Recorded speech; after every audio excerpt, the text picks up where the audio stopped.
In this 3-minute introduction, I'm going to answer 4 frequently asked questions about JavaScript. What is JavaScript? What can you do with it? Where does JavaScript code run? And what is the difference between JavaScript and ECMAScript? So let's start with the first question. What is JavaScript? JavaScript is one of the most popular and widely used programming languages in the world right now. It's growing faster than any other programming languages, and big companies like Netflix, Walmart, and PayPal build entire applications around JavaScript. And here's the average salary of a JavaScript developer in the United States. That is $72,000 a year. So it's a great opportunity to get a good job out of learning JavaScript. You can work as a front-end developer, or a back-end developer, or a full-stack developer who knows both the front-end and the back-end. Now the second question, what can you do with JavaScript? For a long time, JavaScript was only used in browsers to build interactive web pages. Some developers refer to JavaScript as a toy language, but those days are gone because of huge community support and investments by large companies like Facebook and Google. These days, you can build full-blown web or mobile apps, as well as real-time networking applications like chats and video streaming services, command line tools, or even games. Here's an example. The third question, where does JavaScript code run? JavaScript was originally designed to run only in browsers. So every browser has what we call a JavaScript engine that can execute JavaScript code. For example, the JavaScript engines in Firefox and Chrome are SpiderMonkey and V8. In 2009, a very clever engineer called Ryan Dahl took the open source JavaScript engine in Chrome and embedded it inside a C++ program. He called that program Node. So Node is a C++ program that includes Google's V8 JavaScript engine. Now with this, we can run JavaScript code outside of a browser. So we can pass our JavaScript code to Node for execution. And this means with JavaScript, we can build the backend for our web and mobile applications. So in a nutshell, JavaScript code can be run inside of a browser or in Node. Browsers and Node provide a runtime environment for our JavaScript code. And finally, the last question. What is the difference between JavaScript and ECMAScript? Well, ECMAScript is just a specification. JavaScript is a programming language that conforms to this specification. So we have this organization called ECMA, which is responsible for defining standards. They take care of this ECMAScript specification. The first version of ECMAScript was released in 1997. Then, starting from 2015, ECMA has been working on annual releases of a new specification. So in 2015, they released ECMAScript 2015, which is also called ECMAScript version 6 or ES6 for short. This specification defined many new features for JavaScript. Alright, enough theory, let's see JavaScript in action. So every browser has a JavaScript engine, and we can easily write JavaScript code here without any additional tools. Of course, this is not how we build real-world applications, but this is just for a quick demo. So open up Chrome, right-click on an empty area, and go to Inspect. Now this opens up Chrome Developer Tools. Here, select the Console tab. This is our JavaScript console, and we can write any valid JavaScript code here. So type this, console.log, put a single quote here, and then hello world. Another single quote to terminate, close the parentheses, and add a semicolon at the end. Now, as you go through the course, you're going to understand exactly what all this means. For now, don't worry about it. So now press enter, and you can see the hello world message on the console. We can also write mathematical expressions here. For example, 2 plus 2, we get 4. Or we can do something like this. Alert, parentheses, single quote, yo. Enter, and here's an alert. In the next lecture, I'm going to talk about setting up your development environment for writing JavaScript code.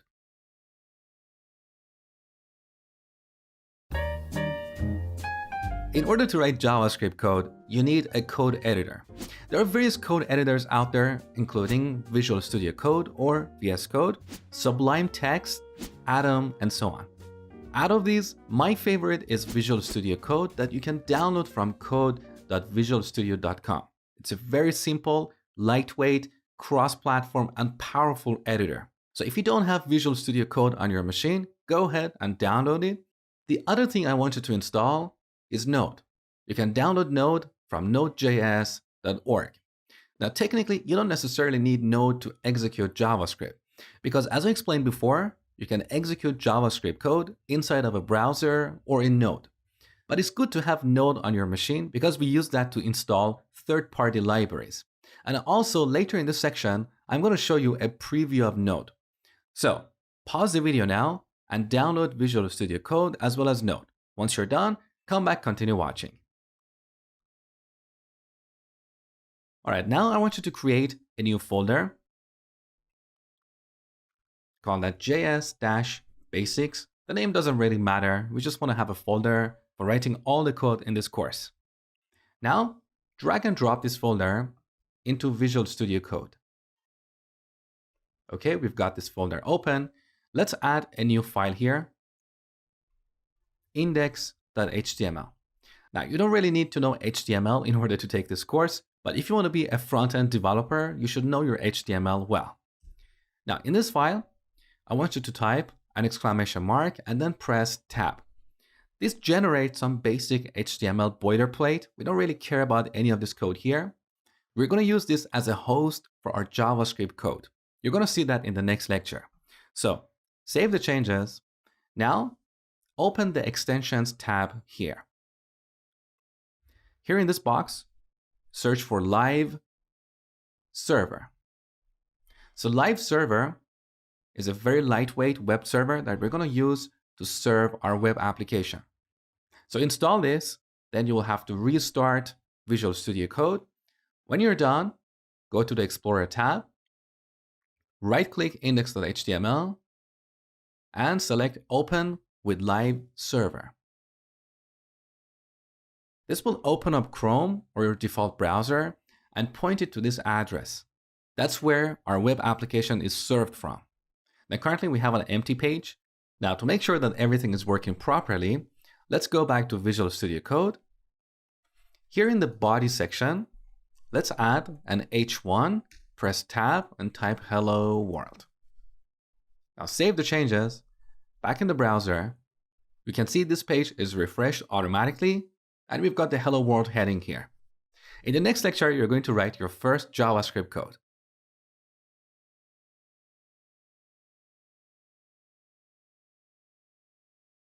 All right, now we're ready to write our first JavaScript code. In order to write JavaScript code here, we need a script element. There are two places where we can add a script element. We can add that here in the head section or in the body section. The best practice is to put the script element at the end of the body section after all the existing elements. So here after H1, I'm going to type script and press tab. This is our script element. Now, why did I say that as a best practice, you should put the script element here? Well, there are two reasons for that. One reason is that the browser parses this file from top to bottom. So if you put the script element here in the head section, you might have a lot of JavaScript code there. So your browser may get busy parsing and executing that JavaScript code, and it won't be able to render the content of the page. So this will create a bad user experience. Your user looks at your web page, it's white or blank, while your browser is busy parsing and executing your JavaScript code. So that's reason one.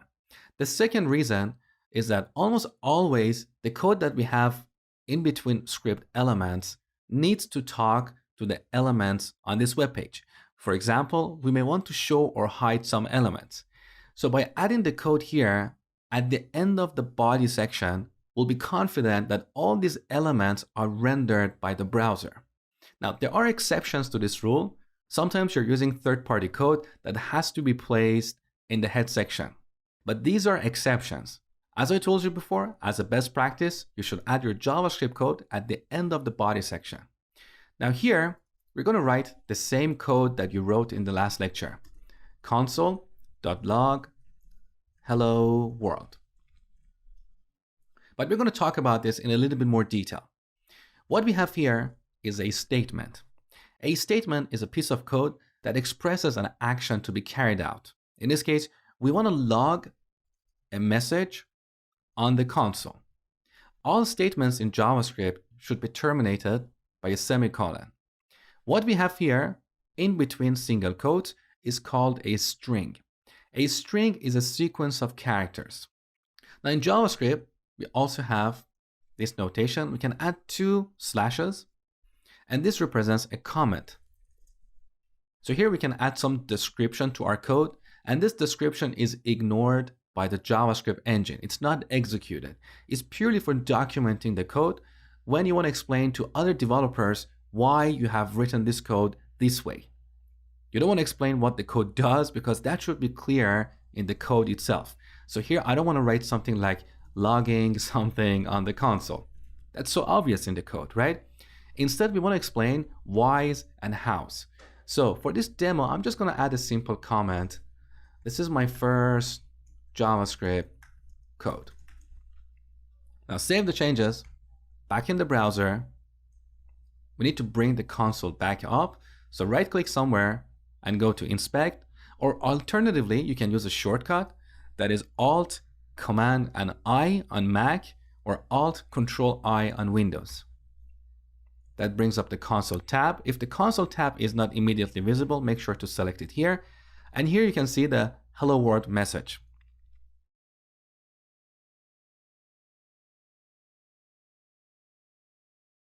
Now, while we can easily write JavaScript code in between the script element, in a real-world application, we have thousands or even million lines of code. We don't want to write all that code inline here. We want to extract and separate our JavaScript code from our HTML code. Let me give you a metaphor. Think of your house. In your bedroom, you have your bed and your clothes. You don't store your clothes in the kitchen. This is what we call separation of concerns. We have the same principle in programming. So we want to separate HTML, which is all about content, from JavaScript, which is all about behavior. How should your web page behave? What should happen when we hover our mouse over a given element? Maybe something should pop up, maybe something should be hidden. So we use JavaScript to implement behavior. So open up the Explorer window, add a new file, call it index.js. Now back in index.html, cut all this JavaScript code here and then paste it in index.js. Now in this simple application, we have a single file, a single JavaScript file. In a real-world application, we have hundreds or even thousands of JavaScript files. Later in the course, you will learn how to combine these files into a bundle and serve that bundle to the client. Now, save the changes, back in index.html. Now that all our JavaScript code is in a separate file, we need to reference that file here.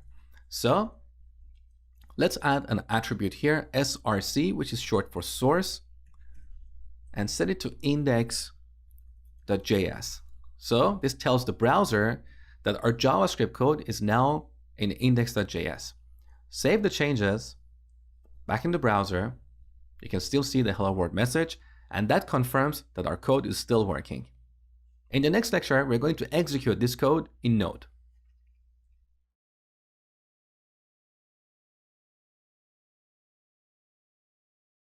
So in the last lecture, we executed this piece of JavaScript code inside of a browser.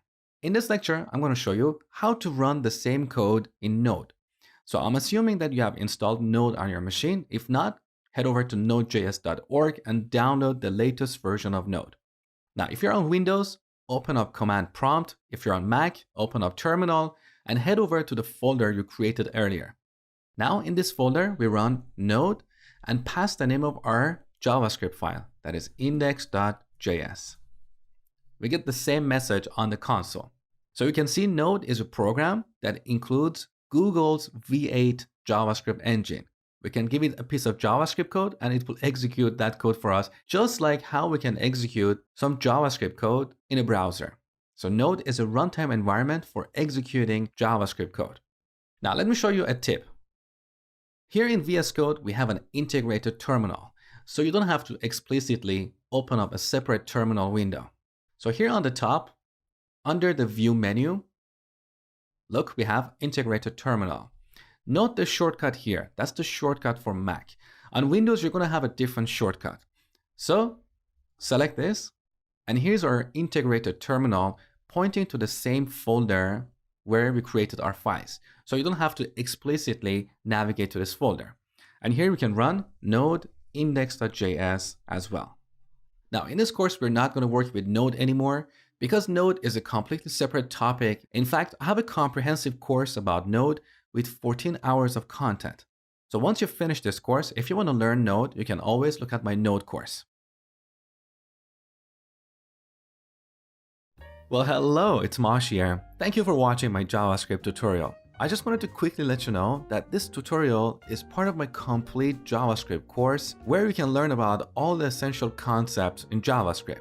The course is packed with lots of exercises and solutions, and by the end of watching the course, you will also receive a certificate of completion.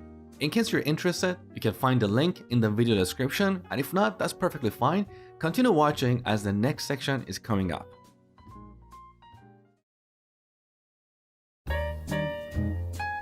Let's start this section by a discussion of variables, which are one of the most fundamental concepts in JavaScript and any other programming languages.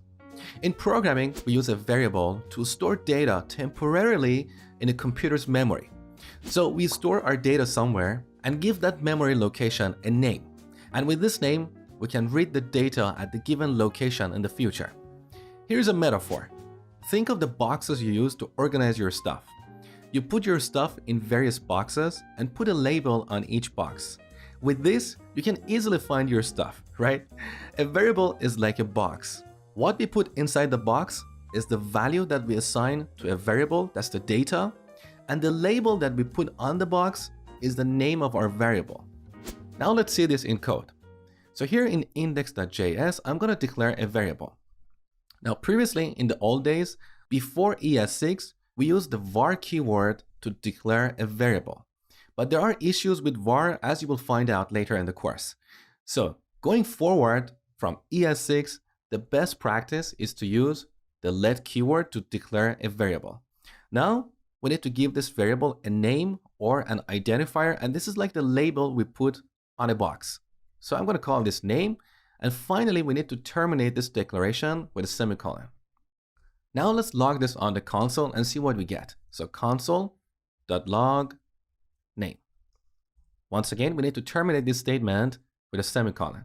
Save the changes, and here in the console we see undefined. So by default, variables that we define in JavaScript, their value is undefined.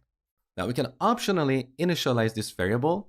So I'm going to set this to a string, which is a sequence of characters, like Mosh.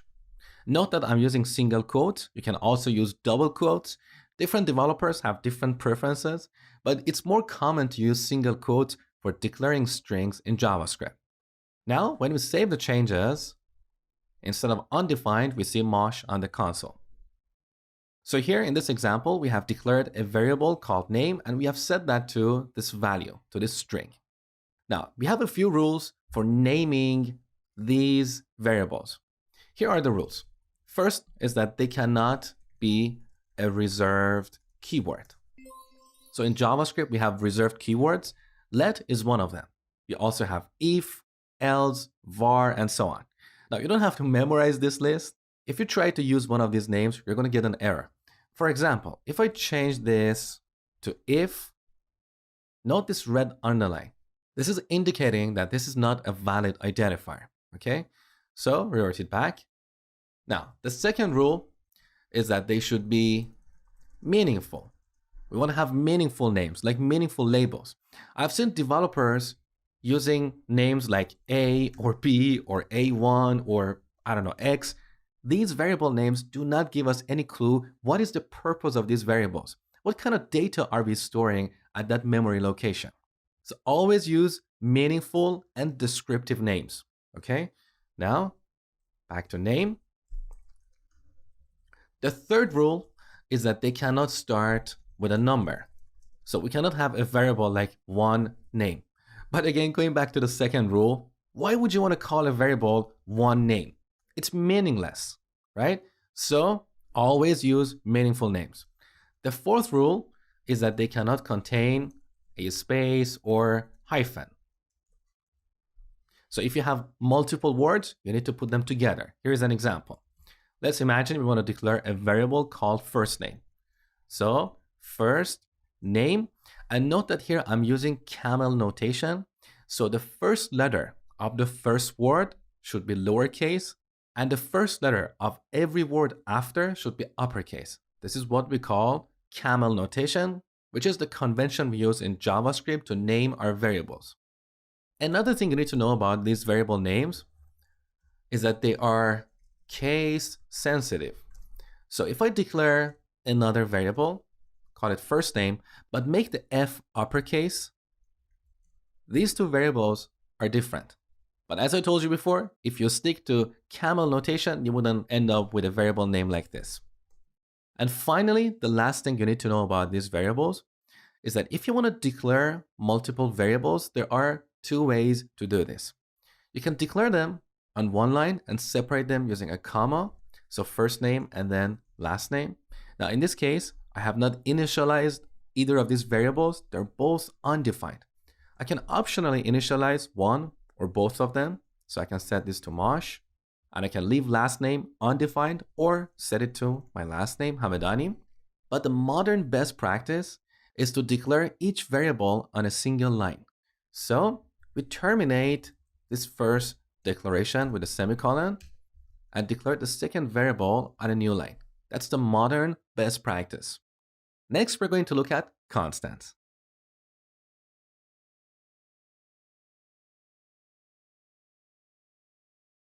All right, now let's declare a variable called interest rate. So let interest rate, and we set this to 0.3. Now this is the initial value. We can always change that later. So we can set interest rate to, let's say, 1. Now if we log this on the console, of course we're going to see the new value, right? So save the changes, and here's 1 on the console.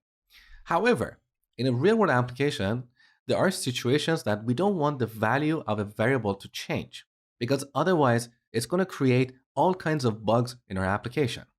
In those situations, instead of a variable, we use a constant. So the value of a variable, as the name implies, can change, but the value of a constant cannot change. So here, if we change let to const, now interest rate will be a constant. So when I save the changes, you're going to see an error in the console on line 3 where we reassign interest rate. So let's have a look. Save the changes, and here's the error. Uncaught type error, assignment to constant variable.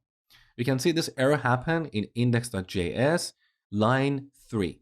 Now if you click here, you can see the line in code where this error occurred.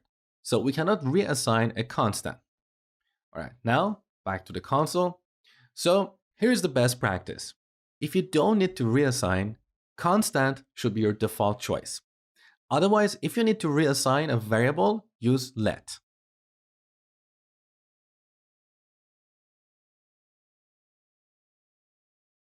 So you have learned how to declare and initialize a variable. Now you might be wondering, what are the kind of values that we can assign to a variable? Well, you have seen strings, but we have more types. Basically, in JavaScript, we have two categories of types. On one side, we have primitives, also called value types. On the other types, we have reference types. In this lecture, we're going to focus on primitives, and you're going to learn about reference types later in the course. Now, in the category of primitives, we have strings, numbers, booleans, undefined, and null. Let's look at each of these in action. So here we have a variable called name, which is set to a string. What we have here is what we call a string literal. That's just a fancy name for a string. Now let's declare a variable and set it to a number. So let age, we set that to 30. And by the way, I'm not 30 years old, but don't tell anyone, okay? So this is what we call a number literal. Now let's declare a boolean. A boolean can be either true or false. So let is approved to be true. This is what we call a Boolean literal. And we use this in situations where we want to have some logic. For example, if the order is approved, then it needs to be shipped. So the value of a Boolean variable can be true or false. And by the way, note that both true and false are reserved keywords, so they cannot be variable names. Okay? Now you have seen undefined before, so I can declare another variable, first name. If we don't initialize it, by default, its value is undefined. But we can also explicitly set this to undefined. But that's not very common. In contrast, we have another keyword that is null. So let me declare another variable and set this to null. We use null in situations where we want to explicitly clear the value of a variable. For example, we may want to present the user with a list of colors. If the user has no selection, we want to set the selected color variable to null. In the future, if the user selects a color, then we're going to reassign this variable to a color like red. And then if they click red again, perhaps we want to remove the selection, so we set this back to null. So we use null in situations where we want to clear the value of a variable. So these are the examples of primitives or value types. We have strings, numbers, booleans, undefined, and null. Now in ES6 we have another primitive that is symbol, and you're going to learn about that later in the course.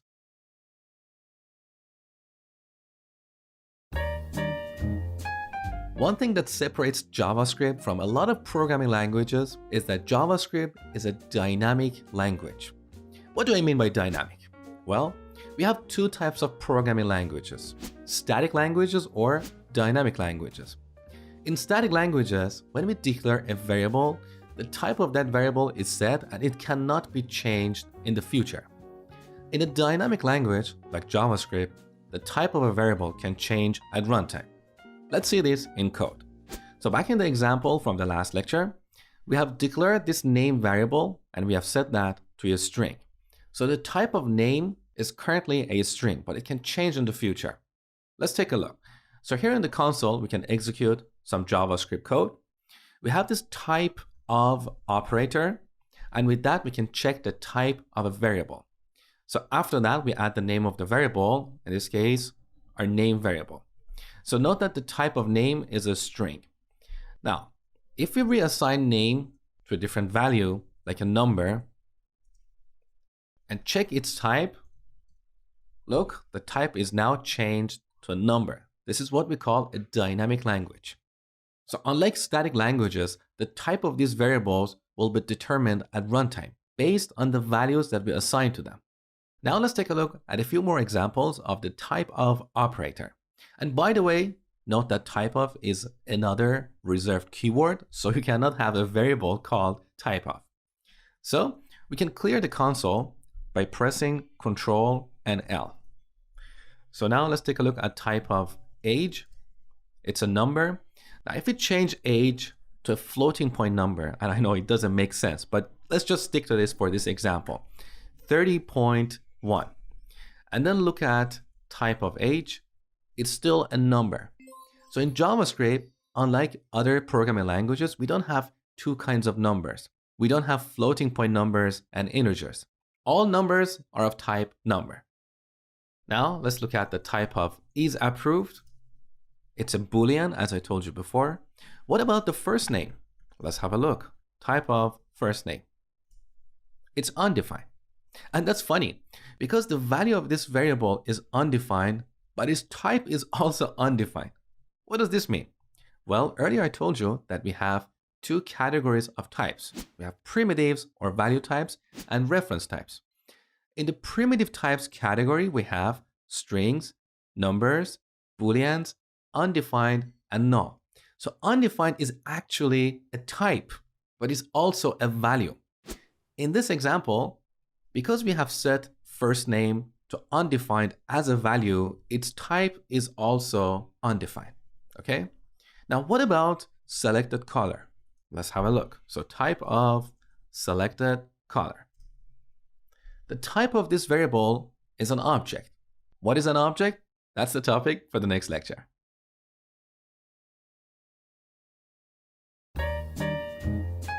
So you have seen all the primitive types in JavaScript. Now let's take a look at the reference types.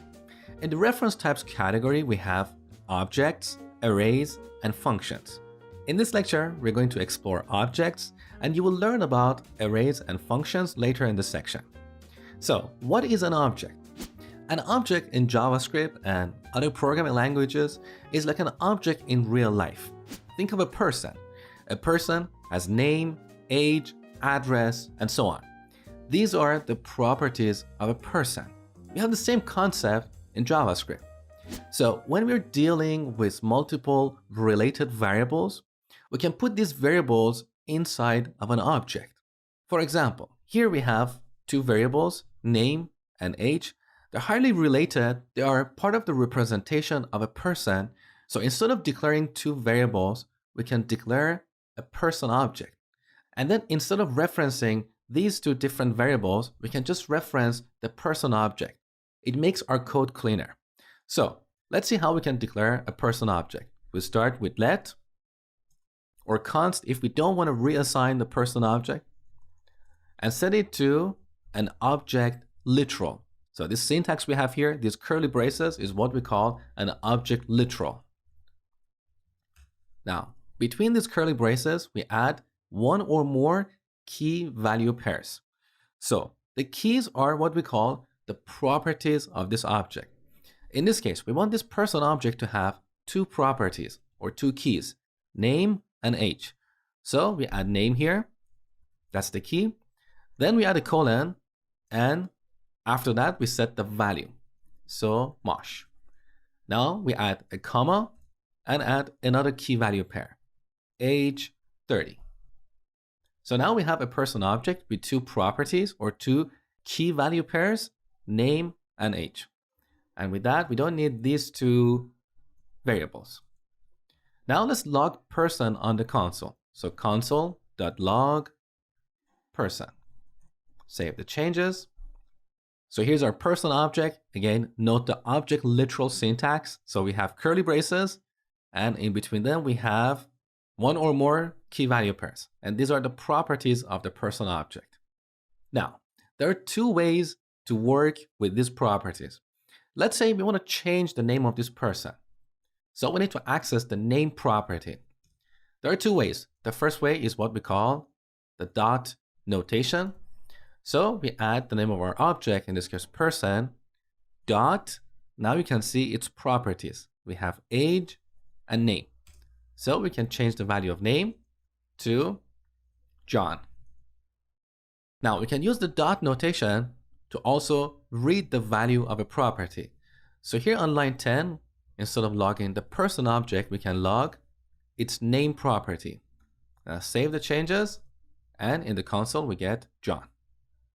The other way to access a property is using bracket notation. So bracket notation. So instead of dot, we use square brackets, and we pass a string that determines the name of the target property. So single or double quotes, but single quotes are more common. The name of the target property is name. So we can change that to, let's say, Mary. Again, when reading that, we can use the dot notation or the bracket notation. If we save the changes, now we get Mary on the console. Now you might be asking, which approach is better, dot notation or bracket notation? Well, as you can see, dot notation is a bit more concise, it's shorter, so that should be your default choice. However, bracket notation has its own uses. Sometimes you don't know the name of the target property until the runtime. For example, in our user interface, the user might be selecting the name of the target property. In that case, at the time of writing code, we don't know what property we're going to access. That is going to be selected at runtime by the user. So we might have another variable somewhere else, like selection, that determines the name of the target property that the user is selecting, and that can change at runtime. With this, we can access that property using the bracket notation in a dynamic way. So we pass selection here and we get the same result. Okay? Now, if this is confusing, don't worry. You're going to see this again in the future as you gain more experience with JavaScript. For now, just stick to the dot notation because that's cleaner and easier. Next, we're going to look at arrays.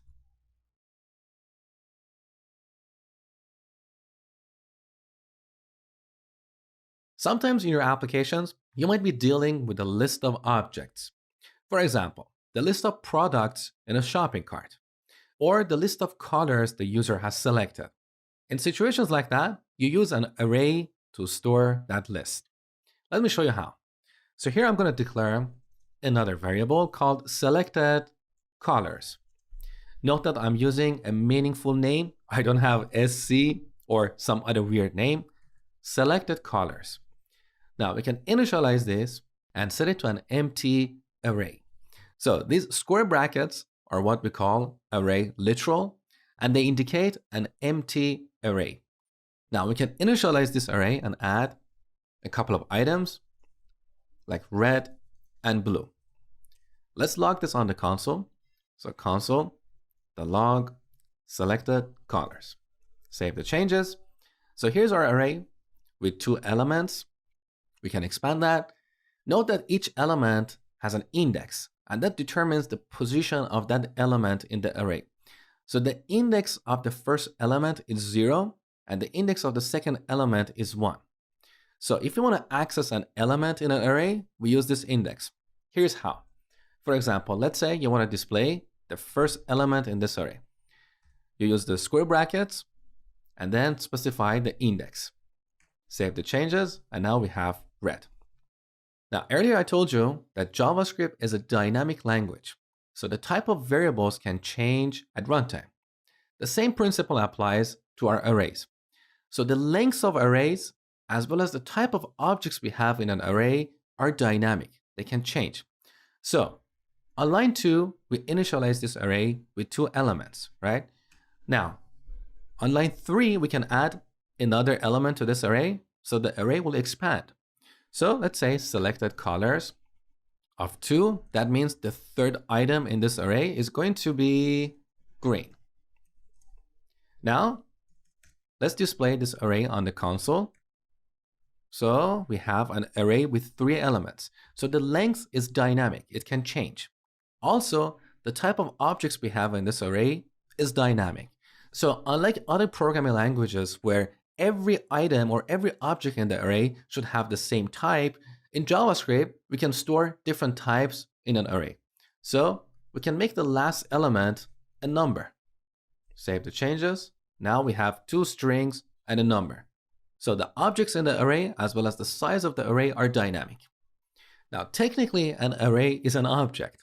So just like the personal object we defined in the last lecture, it has a bunch of key value pairs or properties that we can access using the dot notation. Let me prove that to you. So here on the console, let's look at the type of selected colors. So the type of this array is an object. So an array is an object in JavaScript. So here on line 4, we can look at the properties of this array or this object using the dot notation. Look, these are all the properties defined in arrays in JavaScript. So every time we declare an array using square brackets, that array will automatically receive these properties. We didn't explicitly define them. They're just somehow magically inherited from somewhere else. You're going to learn about that later when we talk about prototypes. Now in this lecture, we're going to look at one of these properties. That is the length property. This property returns the number of items or elements in an array. So save the changes. You can see we have 3 elements in this array. Now later in the course, we have a comprehensive section about arrays. You will learn about all kinds of operations you can perform on arrays. For now, all I want you to take away is that an array is a data structure that we use to represent a list of items.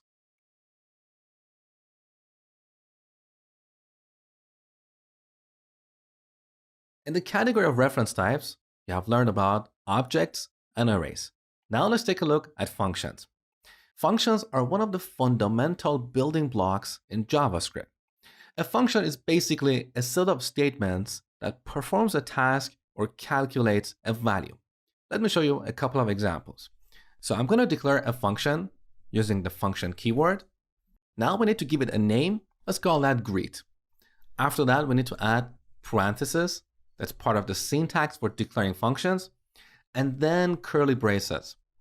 Now what we have here inside the curly braces is what we refer to as the body of this function. And this is where we add all the statements to define some kind of logic in our application. For example, the logic for this function should be to display a message on the console. So here we can add console.log hello world. Now note that here we have a statement, so we terminate it with a semicolon. But when we are declaring a function, we don't need to add semicolon at the end because we are not declaring it like a variable like this. Okay? This is a function declaration, right? So now we have a function. We can call this function like this. So we add the name of the function and parentheses again, and then semicolon to indicate that this is a statement. Save the changes. Now we have hello world on the console. But that's pretty boring. Why would we do this? Let me show you how to make this more interesting. Our functions can have inputs, and these inputs can change how the function behaves. So let's say instead of displaying hello world, we want to display the name of the person here, like hello John. So we can add a variable here in between parentheses. We refer to this variable as a parameter. So this greet function has one parameter called name, and essentially name is like a variable that is only meaningful inside of this function. So inside of this function, we can work with this name variable, but it will not be accessible outside of this function. Now name is an input to this function. So instead of displaying hello world, we can display hello, then add a plus here to concatenate two strings. So we can add name after. Now, when calling the greet function, we need to pass a value for the name variable or name parameter more accurately. So we can pass John here. Now we refer to this as an argument. So John is an argument to the greet function, and name is a parameter of the greet function. That's one of the things that a lot of programmers don't know. They don't know the difference between a parameter and an argument. So a parameter is what we have here at the time of declaration, but the argument is the actual value we supply for that parameter. Okay? Now let's save the changes. So we have hello John. Now we can reuse this function, but with a different input. So we can copy this line here and change John to Mary. Save the changes. Now we have two different messages on the console. Now a function can have multiple parameters. So here we can separate parameters using a comma. So let's add another parameter like last name. Now we can change our console.log, add a space here, and then display the last name. Now, when calling this greet function, we should pass another argument for the last name, right? But let's see what happens if we don't do this. So I'm going to save the changes. See what we got? Hello John undefined. Because as I told you before, the default value of variables in JavaScript is undefined. So because we did not pass a value for the last name, by default, it's undefined. So I'm going to pass another argument here. We separate them using a comma, John Smith. And we don't need the second call to the greet function. Save the changes. Now we have hello John Smith.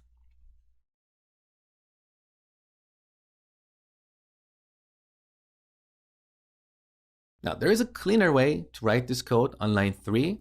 All these concatenations are kind of ugly. They're getting in the way. Later in the course, I'll show you how to use template literals to clean up this code.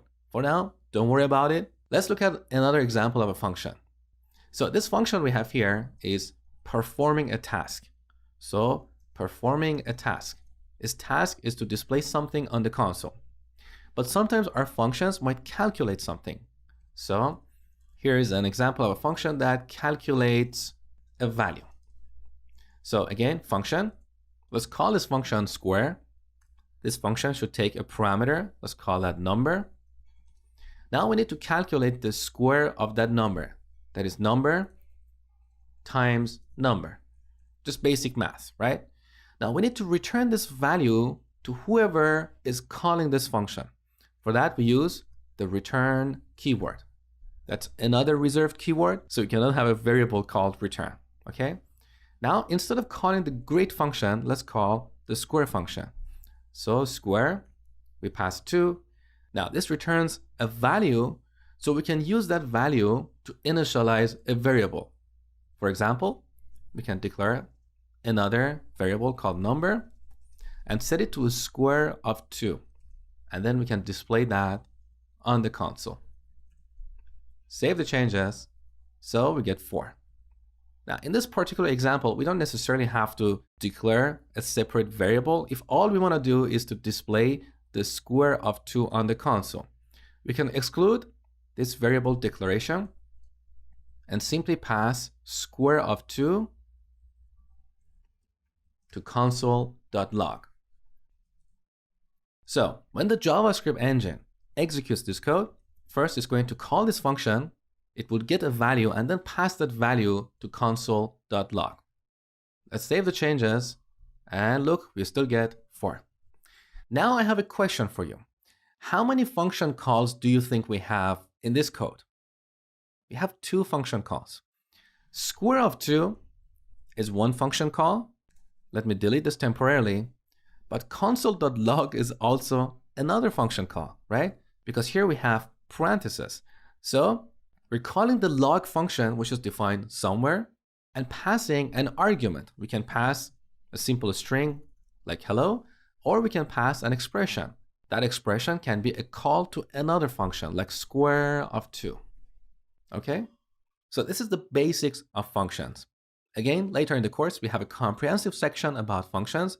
For now, all I want you to take away is that a function is a set of statements that either performs a task or calculates and returns a value. A real-world application is essentially a collection of hundreds or thousands of functions working together to provide the functionality of that application. Hi there, it's me Mosh again. You seem to be very enthusiastic about learning JavaScript, so I want to congratulate you for your determination for learning.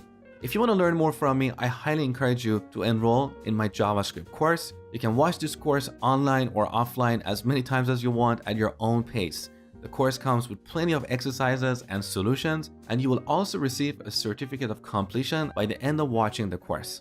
In case you're interested, the link is in the video description. Have a great day, and I hope to see you in the course.